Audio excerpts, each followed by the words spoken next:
Laisse béton!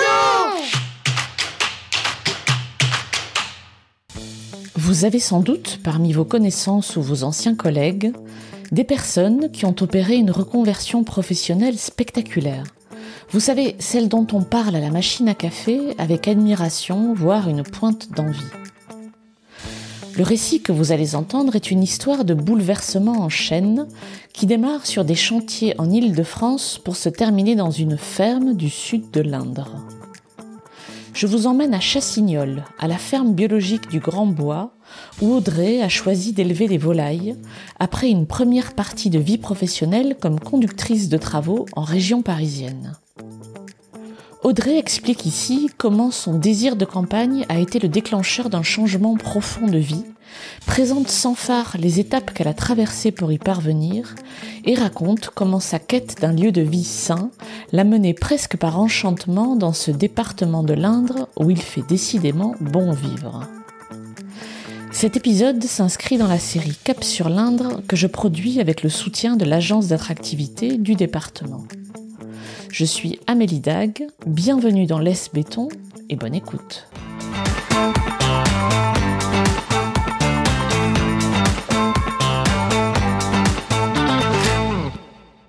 Bonjour Audrey. Bonjour. Merci de me recevoir. Avec plaisir.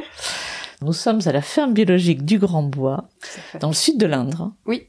Où vous êtes installée depuis 3 ans, je crois, à peu près. Oui, depuis fin août 2020. En plein Covid. C'est ça, tout à fait. Et où vous élevez des poules et des poulets, c'est ça? Oui. Je crois que vous n'avez pas fait ça toute votre vie, me semble-t-il. Non, c'est ma deuxième vie. J'ai eu une première vie en tant que conducteur de travaux sur Paris, dans une entreprise générale de bâtiments. Voilà, donc une reconversion professionnelle. À 2000 degrés. Ah oui, tout à fait. C'est 2 milieux totalement différents. Ouais. Bon, j'y retrouve quelques points communs, notamment sur le côté organisation. Ouais, bien sûr. Mais voilà, donc pour l'instant, tout va bien.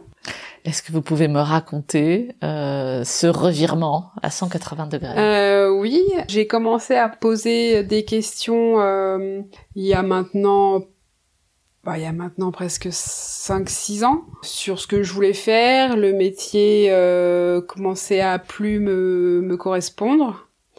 Je travaillais sur Paris et donc dans un premier temps, j'ai voulu donc quitter la région parisienne, faire le même métier mais ailleurs.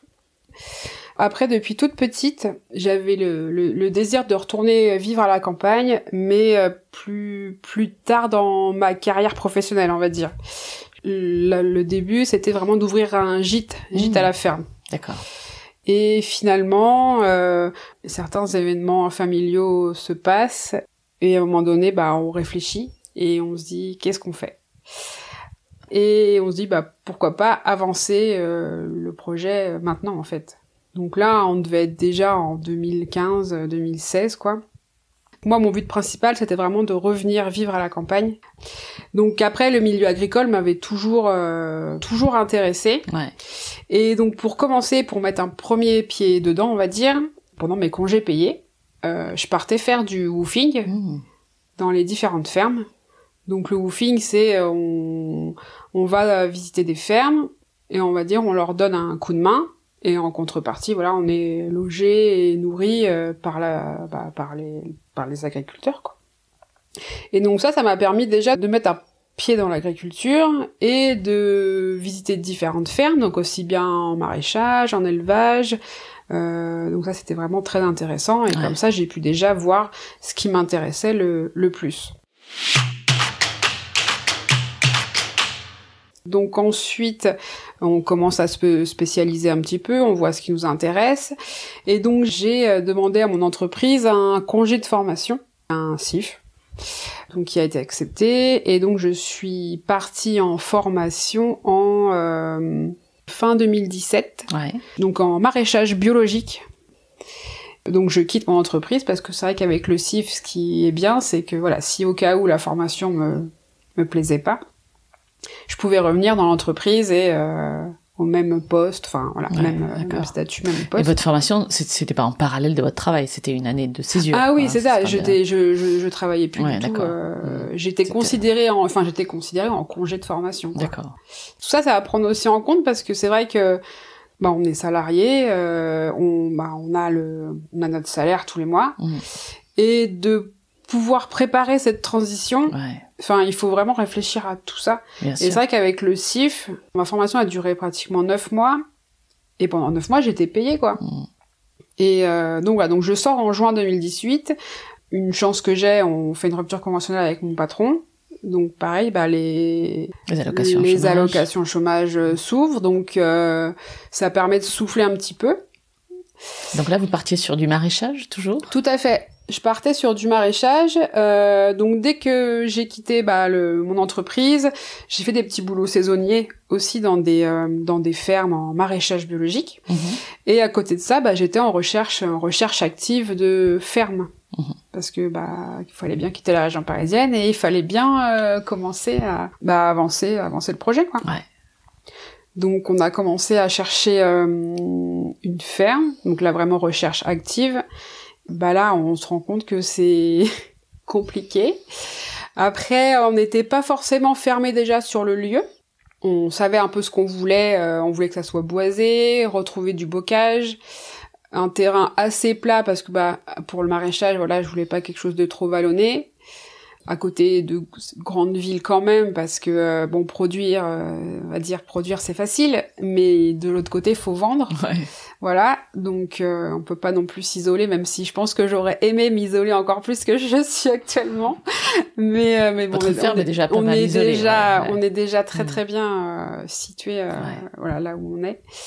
Et donc pour chercher une ferme, donc ce qu'on a fait, c'est que on a fait un road trip en France. Waouh. Donc on a pris une grande carte de France.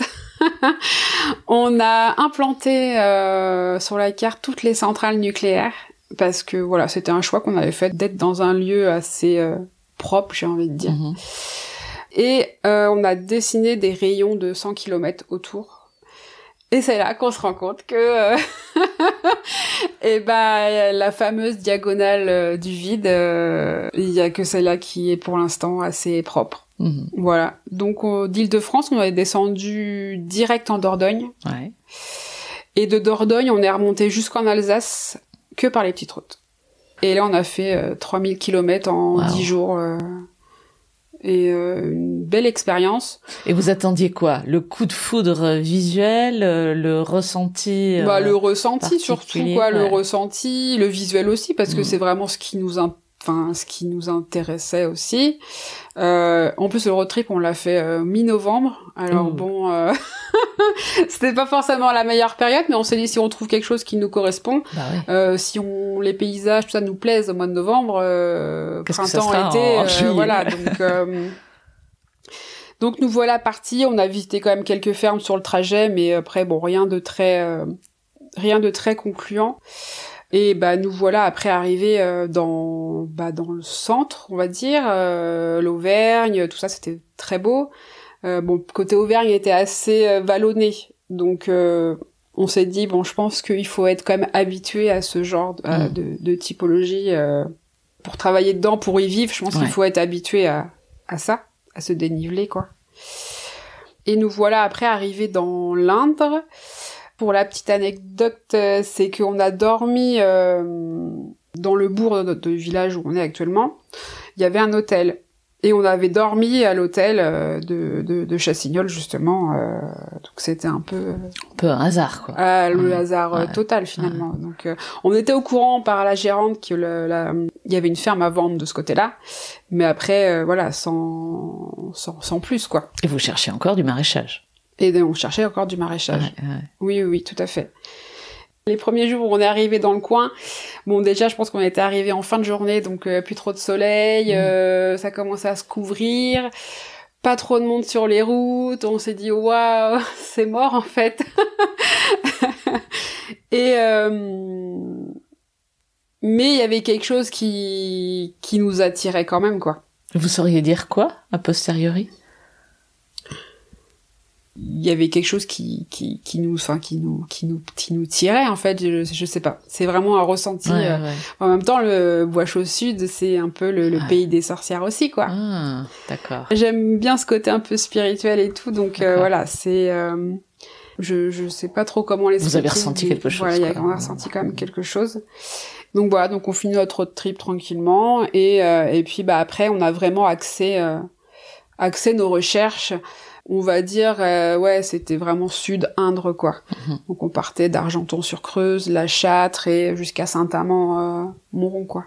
Et donc on en a quand même visité pas mal des fermes parce c'est ce qu'on voulait aussi. Et on voulait pas se précipiter parce que il fallait que l'activité soit lancée. Donc on a visité des dizaines et des dizaines de fermes. Que c'était trop grand, trop petit, enfin même les surfaces au niveau des terres. On voulait quand même de la surface, voilà, au niveau du terrain, parce que j'avais le projet de refaire venir mon cheval aussi. Enfin voilà, on voulait des animaux, donc voilà. Alors la ferme, en fait, on l'avait déjà visitée en 2019. On n'a pas avancé plus que ça. On voulait avoir d'autres ressentis sur d'autres fermes. Finalement, celle-là, on peut dire que c'est la première qu'on a visitée vraiment officiellement aussi, où on était prêt à acheter, enfin on était vraiment dessus. On était toujours basés, nous, en Île-de-France. Donc on faisait les allers-retours le week-end. Donc je faisais les prévisites toute seule. Et quand il y avait quelque chose où il fallait approfondir, on revenait le week-end ensuite tous les deux, quoi. Vous avez fait ça plusieurs mois, en fait. Ouais. Ah bah là, la recherche, elle a duré 2 ans, quoi. Ouais, c'est ça. Et puis un jour... alors il y a déjà une première étape où début 2020, on est arrivé dans la région, parce que voilà, on savait que c'était dans le secteur. Donc vous avez quitté la région parisienne. On s'est dit, il faut quand même aller sur place. Ouais. Pour rencontrer les personnes, se faire un peu plus connaître aussi. Donc moi, à cette époque-là, j'étais enceinte aussi. Et donc on est arrivé sur la Châtre, en location, 1 semaine avant le confinement. Oh! Et donc pendant ce confinement-là, donc moi, je continuais à regarder sur Internet les fermes à vendre. Et cette ferme-là était toujours à vendre. Là, je dis à mon conjoint, mais là, il faut qu'on retourne la voir, quoi. Il y a quelque chose quand même, quoi. Et donc on est retourné la voir, et là, toujours le même coup de cœur, le même ressenti, et on savait que c'était celle-là, quoi. C'était déjà de l'élevage. Alors sur cette ferme-là, anciennement, c'était une chèvrerie. Donc nous, quand on est arrivé sur place, il y avait plus de chèvres, il y avait juste une centaine de poules.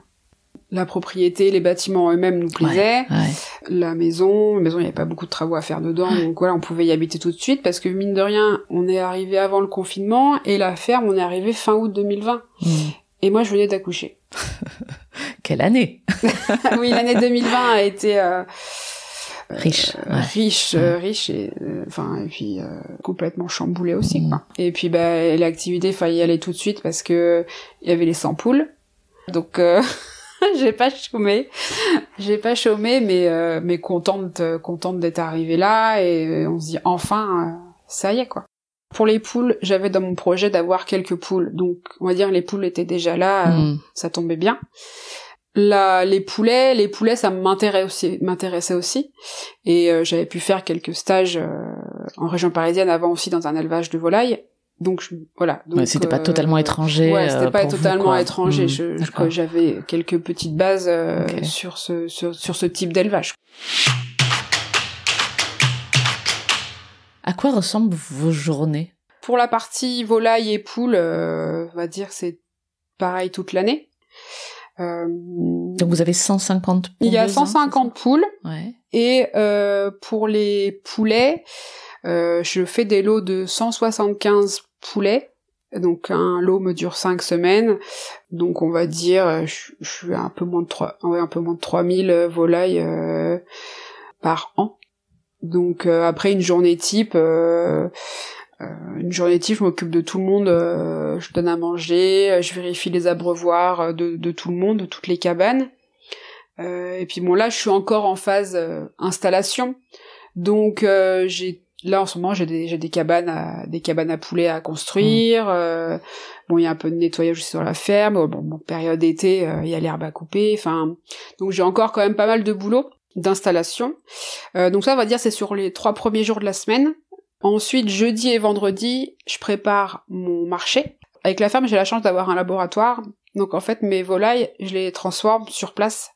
Donc jeudi matin, c'est l'abattage des volailles. L'après-midi, je fais encore du bricolage sur la ferme. Et le vendredi matin, je prépare mes volailles, donc je les emballe pour les poulets entiers. Et je fais aussi de la découpe de volailles. Donc voilà, tous les morceaux, les filets, les cuisses, et ça, j'emballe tout sous vide. Et ensuite, je vais vendre le samedi matin sur le marché de la Châtre. Et vous écoulez tout ce que vous produisez, vous-même? Oui, en ce moment, j'ai la chance, de pouvoir vendre tous mes produits. Et je n'ai pas beaucoup de poulets pour moi. Est-ce que la vie que vous avez aujourd'hui ressemble même de loin à ce que vous imaginiez quand en 2015, on va dire, vous avez commencé à tramer ce projet dans votre tête? Que vous étiez encore sur les chantiers à conduire des travaux. On l'imagine toujours, cette vie-là. Pour l'instant, je regrette pas du tout. Je l'imaginais comme ça, oui, parce que j'avais quand même... j'ai aussi habité à la campagne, donc déjà pour moi, ça me fait pas peur de faire de la voiture pour aller chercher ma baguette de pain ou des choses comme ça, mais ça, c'est des choses aussi à prendre en compte quand on vient habiter à la campagne. Ouais. D'être un peu isolé. C'est vrai que là, on a de la chance d'être isolé. Là, les premiers voisins doivent être à 500 mètres. C'est ce qu'on voulait aussi. Après, à côté de ça, il y a, c'est surtout l'hiver, on va dire. L'hiver, quand je patauge dans la boue, là, quand je suis au milieu des champs, je me mets à crier. Je me dis, mais qu'est-ce que je fais là, quoi? C'est la partie moins bien. Mais 2 jours après, ça va mieux. Et puis, quand on voit que le printemps arrive, ça remotive un coup, quoi. Mais il y a toujours, il y a 2 mois. Il y a 2 mois toujours, les pires, janvier, février, qui sont durs, quoi. Parce que les journées sont courtes. Et puis là, moi, de travailler avec la nature, on réapprend tout ça, en fait. Parce que avant j'étais dans les bureaux, j'étais aussi sur les chantiers, on était à l'extérieur, tout ça. Mais là, on travaille vraiment avec le vivant, on travaille dans la nature, on travaille dehors, et c'est là où on se rend mieux compte de tout ça, quoi. Les décalages horaires, quand on arrive plus dans l'hiver, quand les beaux jours repartent, on apprécie mieux tout ça, et on se rend compte que c'est fabuleux, quoi. Je rechangerais pour rien au monde, je crois. Et vous vous êtes fait au rythme, avoir des animaux, élever des animaux, ça veut dire qu'il y a pas de dimanche, qu'il y a pas de c'est ça. Après ça, j'ai toujours été habituée aussi, parce que dans la famille, il y a toujours eu des animaux, peut-être pas aussi, on a toujours eu des chiens, des chats, voilà. Mais après, avec les animaux de ferme, c'est sûr qu'avec les œufs, par exemple, les œufs, c'est tous les jours. Après, c'est une organisation à avoir. Après, avec la volaille, ce que j'ai trouvé aussi pratique en termes d'élevage, on va dire, contrairement aux plus gros élevages bovins ou moutons ou autres, c'est que la volaille, j'arrive à avoir un système. Il faut quand même aller les voir un peu quand même tous les jours pour voir si l'eau fonctionne, tout ça. Mais j'ai pas le gros travail que je fais toutes les semaines. Parce qu'au niveau de l'aliment, je suis autonome pendant 48 heures. D'accord. Donc ça, c'est un système que moi j'ai mis en place. Donc déjà, les animaux, dans la semaine, je vais leur remplir les gamelles tous les 2 jours. Oui. Et le week-end, je remplis à fond le vendredi soir, jusqu'au lundi matin, ils tiennent. Donc il y a juste un petit contrôle visuel à aller faire. Le travail sur un chantier, c'est forcément super collectif, quoi. Enfin, je veux dire, vous êtes un maillon d'une chaîne. Oui, tout à fait. Là, vous êtes seul. Oui. Enfin, vous travaillez seul, en tout cas. Ça se passe comment? Très bien. Non, ça c'est... je suis assez solitaire aussi à la base. Donc, de travailler toute seule, ça me dérange pas. Et puis, finalement, moi, je trouve mieux mon compte aussi. J'ai des comptes à rendre à personne.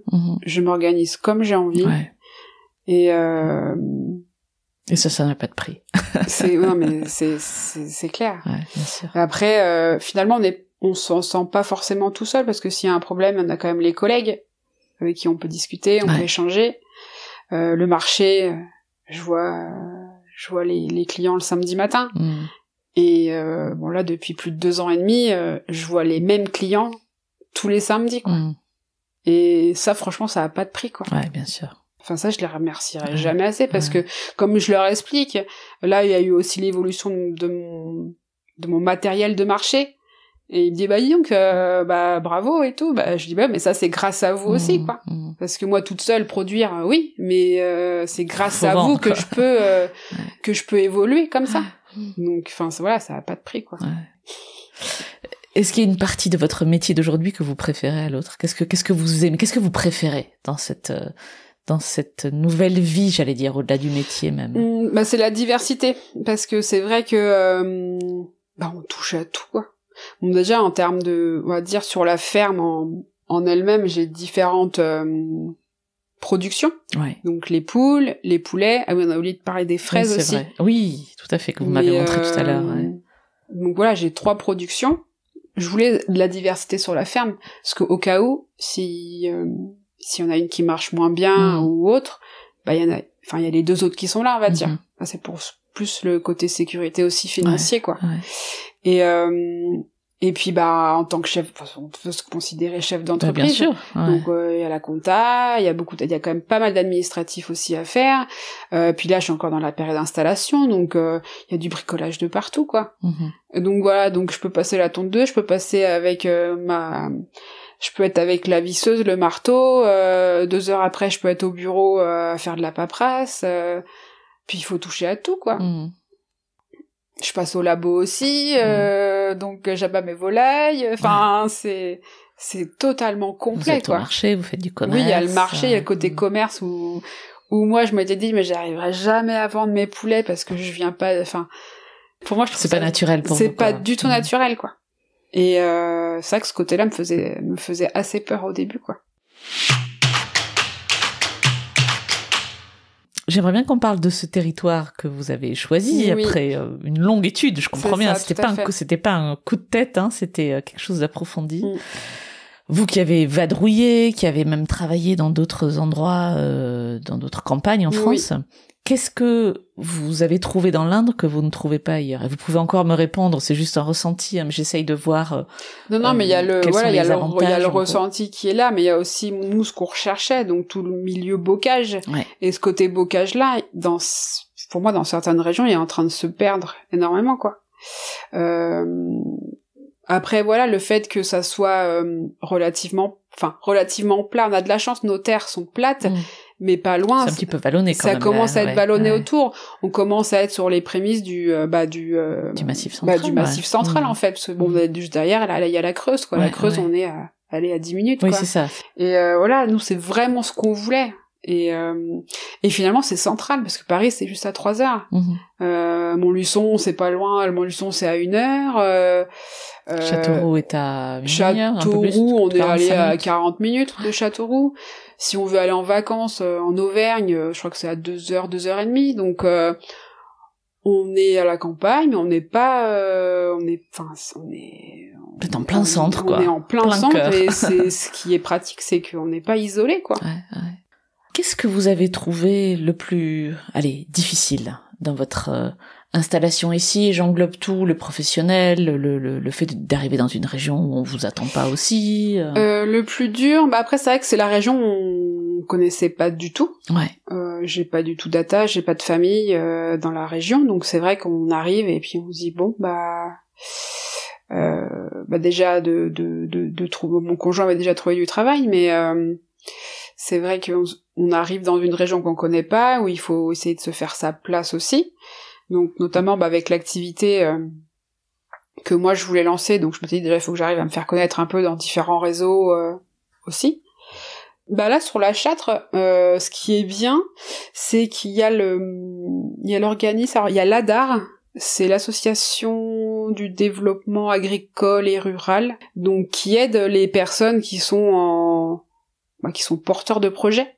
Ça touche tous les domaines, quoi. De gîtes, etc. Ah bah oui, si on a des différents projets, faut pas hésiter à aller voir. Après, c'est vrai que moi, c'est dans le domaine agricole, donc bah moi, tout naturellement, donc j'ai été voir aussi la chambre d'agriculture. Mais faut pas hésiter à se faire connaître justement de tous ces organismes-là, quoi. Puis même, ils peuvent avoir des réseaux pour des choses à vendre ou des choses comme ça en termes d'habitation ou autre, quoi. Donc c'est ce que vous imaginiez peut-être de plus difficile, le fait d'arriver dans une région où vous ne connaissiez personne, et en fait vous avez trouvé des relais. Finalement, il y a eu quand même les organismes à aller voir directement, quoi. Donc non, c'est là-dessus pour l'accompagnement, il est quand même bien, c'est bien fait, quoi. Vous avez connu le monde rural enfant, si je comprends bien. Oui, vous tout à fait, oui, un petit peu, à la campagne. Vous saviez ce que c'était, mais quand même, vous avez quitté un travail, vous avez quitté une situation pour laquelle vous aviez fait des études, j'imagine. C'est ça. C'est quand même sortir des rails, etc. Qu'est-ce que vous auriez envie de dire aux gens qui auraient envie de faire la même chose que vous, donc quelque part de sortir des rails, à la fois de sortir de la grande ville, d'aller s'installer dans une campagne pour lequel ils ressentent quelque chose comme vous, et à la fois pour ceux qui ont envie de changer radicalement de vie, de s'installer en agriculture, pourquoi pas? Ce que j'ai comme conseil, c'est que déjà, si on y pense à un moment donné, c'est que voilà, la vie qu'on a actuellement, ça nous plaît plus, et je pense que d'avoir fait le pas, maintenant j'encourage tous ceux qui peuvent le faire à d'oser franchir le pas. Donc c'est pas le plus simple non plus, hein. Mais à côté de ça, il faut pas faire ça sur un coup de tête non plus. Il faut quand même que ça soit bien réfléchi, bien mûri et surtout bien préparé, quoi. C'est vrai que moi, par exemple, pour les métiers agricoles, voilà, sur mes congés payés, j'allais visiter, j'allais passer du temps dans ce milieu-là, en fait. Et il y a que comme ça qu'on peut faire pour connaître, pour apprendre ce qu'on veut faire aussi. Après, c'est sûr qu'en étant salarié, là, c'est compliqué parce qu'on n'a pas des vacances à rallonge. Il faut préparer tout ça. Le côté financier aussi, il faut quand même l'assurer pour voir si on a des contraintes financières ou pas. Donc ça, c'est important aussi d'y penser. Ouais, c'est ce que vous disiez en fait tout à l'heure, c'est que vous êtes vraiment bien préparé, quoi. Oui. Tout le woofing permet à la fois de savoir si vous êtes faite pour ça ou fait pour ça, et aussi d'apprendre des gestes, quoi. Clairement, vous avez appris on apprend des choses, hein, c'est clair que. Et après de bien réfléchir à la transition, comment je fais pour passer du statut salarié à je quitte l'entreprise, quoi. Et c'est ce côté-là qui est de franchir le cap est compliqué, quoi. C'est parce que du jour au lendemain, on va démissionner ou voilà, comme moi j'ai eu la chance d'avoir une rupture conventionnelle. Mais c'est vrai que si j'aurais pas eu le chômage, là j'aurais revu mes plans différemment. Ça c'est indéniable, quoi. Ça. Vous auriez peut-être commencé par être salarié. Oui, c'est ça. J'aurais déjà commencé en tant que salarié dans le domaine agricole. Me former comme ça. Mais voilà, il faut appréhender aussi tout. Il faut être conscient de ça. Il faut être vraiment très conscient de tout ça, quoi, et de bien préparer pour éviter de se retrouver un peu la tête sous l'eau ou d'être un peu perdu et de rien avoir. J'imagine qu'à un moment vous avez dû annoncer votre départ de la région parisienne et votre départ de votre ancien employeur. Est-ce que vous avez eu des réactions qui vous ont surprise quand vous avez annoncé votre projet, qui encore une fois fait rêver plein de gens, mais quand même pour aller jusqu'au bout, c'est quand même assez inhabituel. Les retours que j'ai eus, c'est que il y en a qui m'ont dit que j'étais folle parce que je pense que c'est plus dans le sens que j'ai osé, quoi. Mais non, j'ai que des retours positifs que j'en avais limite, quoi, pour oser faire ce changement, quoi. Mais non, c'est que du positif. À quoi vous rêvez là? Bon, ça fait que 3 ans, je comprends bien que c'est le début, etc. Même si en 3 ans, il a dû se passer plein de trucs quand même. Hein. Vous montriez tout à l'heure ce que vous aviez construit déjà en termes d'abri cabanes, pour les animaux, etc. Enfin, déjà, ça, c'est des réalisations qui vont durer, donc ça n'existait pas avant. De quoi avez-vous envie là? Des projets, j'en ai plein la tête. Après, ce que je peux rencontrer à l'heure actuelle qui en termes de frein, c'est que je suis toute seule sur la ferme. Après, c'est vrai que c'est un choix que j'ai fait aussi d'être toute seule sur la ferme. Je me pose encore des questions si je vais salarier ou pas des personnes. J'avais dit que je faisais des fraises, donc là pour l'instant j'ai qu'un tunnel, mais j'envisage aussi d'augmenter la surface en fraises, en production de fraises. Donc pour l'instant j'arrive à gérer toute seule. L'année prochaine, je pense que la question va commencer à se poser. Mais mon projet de gîte, j'y pense toujours en fait. Qu'est-ce que je peux vous souhaiter alors, avec tout ça? Qu'est-ce que vous pouvez me souhaiter? Que ça continue comme ça. Et que les projets à venir, qu'il y ait plein de projets à venir. Et que dans 5 ans ou moins, il y a un gîte là qui... dans 5 ans, oui, pourquoi pas, oui. Ça serait bien. Merci Audrey. De rien, merci à vous. C'était Laisse Béton, le podcast qui aide les citadins à réaliser leurs rêves de vie au vert. Si vous voulez réagir à cet épisode, témoignez vous-même au micro de Laisse Béton ou me suggérer des invités. Écrivez-moi à amélie@laisse-béton.fr. Laisse Béton est également présent sur Instagram, Facebook, Twitter et LinkedIn. Si vous aimez ce podcast, abonnez-vous sur Apple Podcast, Google Podcast, Spotify ou Deezer. Décorez-le d'étoiles sur votre appli de podcast préféré et parlez-en autour de vous, c'est encore le meilleur moyen de le faire connaître. À très bientôt.